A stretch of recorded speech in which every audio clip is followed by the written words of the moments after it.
கர்த்தருக்கு ஸ்தோத்திரம். கர்த்தராகிய இயேசு கிறிஸ்துவின் இன்ப நாமத்தில் இனிய வாழ்த்துக்கள்.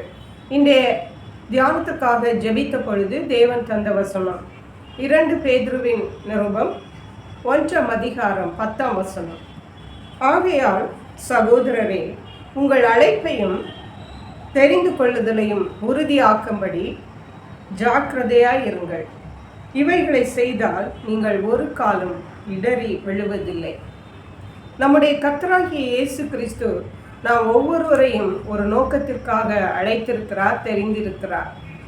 தேவனுடைய பிள்ளைகளாகிய நாம், அவருக்கு ஊழியம் செய்கிற தேவனுடைய பிள்ளைகளாகிய நாம், நம்முடைய அழைப்பையும் நம்முடைய தெரிந்து கொள்ளுதலையும் நாம் உறுதிப்படுத்த வேண்டியது அவசியமாயிருக்கிறது.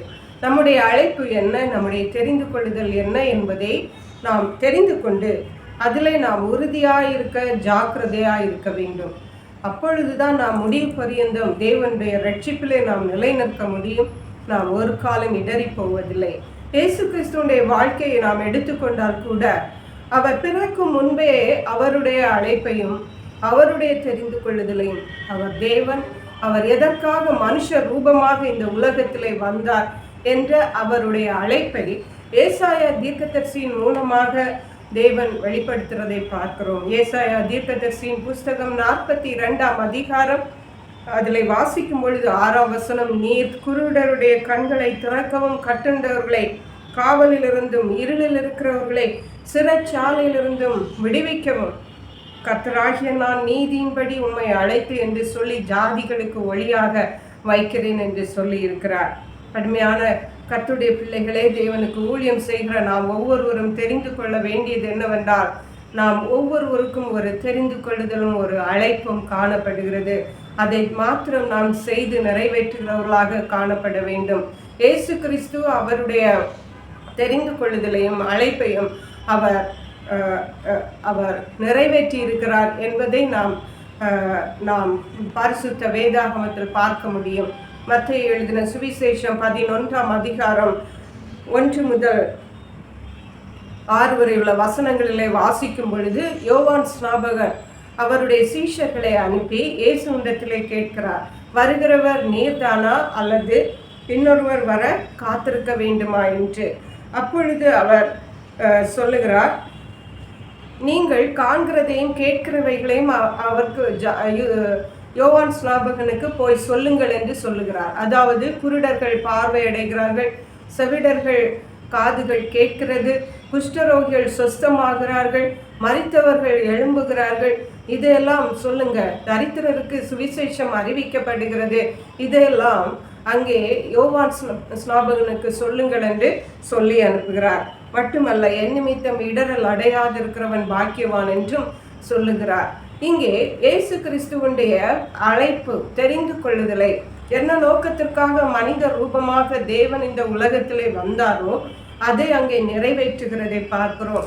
மத்தேயு எழுதின சுவிசேஷம் 12ஆம் அதிகாரத்திலே வாசிக்கிறோம், இயேசு கிறிஸ்துவை சூழ்ந்து இருந்த பரிசேயர் வேத பாரகர் அவரிடத்தில் எப்பொழுது என்ன குற்றம் கண்டுபிடிக்கலாம் என்று தான் இருந்தார்கள். ஆனால் ஒரு நாள் இயேசு கிறிஸ்து ஓய்வு நாளிலே இயேசுடைய சீஷர்கள் அங்கே வயல்வெளியாய் போன பொழுது பயிர்களை கொய்து சாப்பிட்டார்கள், அதை அவர்கள் குற்றம் என்று சொன்னார்கள். அப்பொழுது இயேசு சொன்னார், தாவீதும் அவனோடு இருந்தவர்களும் தேவ சமூகத்து அப்பங்களை சாப்பிட்டார்களே என்று. மட்டுமல்ல, அன்றைக்கு அந்த ஓய்வு நாளிலே சூம்பின கையுடைய ஒரு மனுஷனை சுகமாக்கின போது ஓய்வு நாளிலே சொஸ்தமாக்குறது நியாயமா என்று சொல்லி அங்கே இயேசுவை குற்றம் பிடிக்கிறதை பார்க்கிறோம். அப்பொழுது இயேசு என்ன சொன்னார் தெரியுமா? இந்த ஏசாயா தீர்க்கதரிசியின் மூலமாக தேவன் வெளிப்படுத்தின அதே பாகத்தை சொல்லுகிறார். மத்தேயு எழுதின சுவிசேஷம் 12ஆம் அதிகாரம் 17ஆம் வசனத்திலிருந்து வாசிக்கும் பொழுது, ஏசாயா தீர்க்கதரிசியால் உரைக்கப்பட்டது இவைபடி இதெல்லாம் நிறைவேறுகிறது. இதோ நான் தெரிந்து கொண்ட என் தாசன், என் ஆத்துமா பிரியமாயிருக்கிற என்னுடைய நேசன், என் ஆவியை அவர் மேல் அமர பண்ணுகிறேன், அவர் குருடர்களின் கண்களை அவர் திறப்பார், ஊமையானவன் பேசுவான் என்று சொல்லி அங்கே அவரை பற்றின காரியங்களை நெறிந்த நாணலை முறியாமலும் மங்கி எறிகிற திரியை அணையாமலும் இருப்பார். அவர் வாக்குவாதம் பண்ண மாட்டார், அவர் கூக்குரல் இட மாட்டார் என்று சொல்லி ஏசாயா 42ஆம் அதிகாரத்தில் என்னென்ன சொல்லப்பட்டிருக்கிறதோ அவையை அங்கே இயேசு சொல்லுகிறதை பார்க்கிறோம். பிரியமான தேவனுடைய பிள்ளைகளே, தேவனுக்கு ஊழியம் செய்கிற நாம் ஒவ்வொருவரும், நாம் பெரிய ஊழியம் செய்கிறோமோ அல்லது சிறிய ஊழியம் செய்கிறோமோ, நாம் ஒவ்வொருவரும் நமக்கு தேவன் அழைத்த அழைப்பின்படி, தெரிந்து கொள்ளுதலின்படி, தேவன் நமக்கு தந்த தாளந்துகளின்படி நாம் தேவனுடைய ஊழியங்களை செய்து கொண்டிருக்கிறோம். இப்படி செய்து கொண்டிருக்கிற நாம் நம்முடைய அழைப்பு என்ன, நம்முடைய தெரிந்து கொள்ளுதல் என்ன என்பதை நாம் உறுதிப்படுத்தி கொள்ளும்படி ஜாக்கிரதையாக இருக்க வேண்டும். அதை தான் தேவன் இன்றைக்கு நம்மிடத்திலே ஞாபகப்படுத்த விரும்புகிறார். அல்லேலூயா.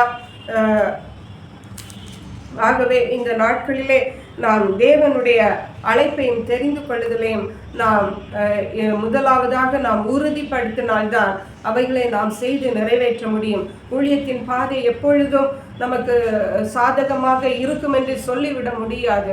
பாடுகள் உண்டு, பிரச்சனைகள் உண்டு. மட்டுமல்ல, நம்மோடு இருக்கிறவர்கள் எப்பொழுதும் செல்வந்தர்கள் தான் இருப்பார்கள், கல்விமான்கள் தான் இருப்பார்கள், வசதி படைத்தவர்கள் தான் இருப்பார்கள் என்று நாம் எதிர்பார்க்க முடியாது. தேவன் நம்மை எந்தெந்த இடத்துல யார் யாருக்கென்று உபயோகப்படுத்த விரும்புகிறாரோ அப்படிப்பட்ட அழைப்பை நாம் தேவனுக்குள்ளே உறுதிப்படுத்த ஜாக்கிரதையாக இருக்க வேண்டும். இயேசு சொன்னார், தரித்திரருக்கு சுவிசேஷம் சொல்லப்படுகிறது என்று. தேவனுடைய பிள்ளைகளாகிய நாம் ஒவ்வொருவரும் தரித்திரருக்கு, ஏழைகளுக்கு, ஒன்றுமில்லாதவர்களுக்கு, சப்பானிகளுக்கு, பிறவி குருடருக்கு, குஷ்டரோகிகளுக்கு, இப்படிப்பட்ட ஜனங்களுக்கு நன்மை செய்யவும், அவர்களை தேவனிடத்திலே அழைத்து கொண்டு வரவும், இருளிலிருந்து அந்தகார ஒளியினிடத்திற்கு அவர்களை வரவழைக்குமே நாம் அழைக்கப்பட்டோம். கர்த்தராகிய இயேசு கிறிஸ்துவினுடைய பாடுகளிலே சந்தோஷத்திலும் பங்குள்ளவர்களாகிய நாம் அவருடைய அழைப்பிலும் நாம் பங்குள்ளவர்களாய் இருக்கும்படியாக தேவன் நமக்கு பாராட்டின கிருபைகள் பெரிது என்பதை நாம் தெரிந்து கொண்டு நம்முடைய அழைப்பையும் நம்முடைய தெரிந்து கொள்ளுதலையும் உறுதிப்படுத்தும்படி ஜாக்கிரதையாக இருப்போம்.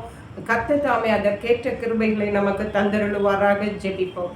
எங்களை கிருபையை நேசித்து பாதுகாத்து வழி நடத்துகிற எங்கள் அன்பின் தகப்பனே, ஆசீர்வதிக்கப்பட்ட இந்த நல்ல ஊழியத்தின் பாதை என்ற நிகழ்ச்சிக்காக நன்றி அப்பா. இந்த நாளிலும் எங்கள் அழைப்பையும் எங்கள் தெரிந்து கொள்ளுதலையும் நாங்கள் உறுதிப்படுத்த கொள்ள ஜாக்கிரதையாக இருக்க வேண்டும் என்று திட்டமும் தெளிவுமாக எங்களோடு பேசியிருக்கீங்கப்பா. இயேசு கிறிஸ்துவாகிய நீர் இந்த உலகத்தில் இருந்த பொழுது உம்முடைய அழைப்பை தேவன் பரிபூர்ணமாக நிறைவேற்றியிருக்கீங்கப்பா. அப்படிப்பட்ட கிருபைகளை எங்களுக்கு ஒவ்வொருவருக்கும் தாருங்க. நன்றி பரிசுத்த ஆவியானவரே, துதி கனம் மகிமை மக்கே செலுத்துகிறோம். மீட்பரும் இரட்சகருமாகிய இயேசு கிறிஸ்துவின் இன்ப நாமத்தில் ஜெபிக்கிறோம் எங்கள் அன்புள்ள பரமபிதாவே. ஆமென். God bless you.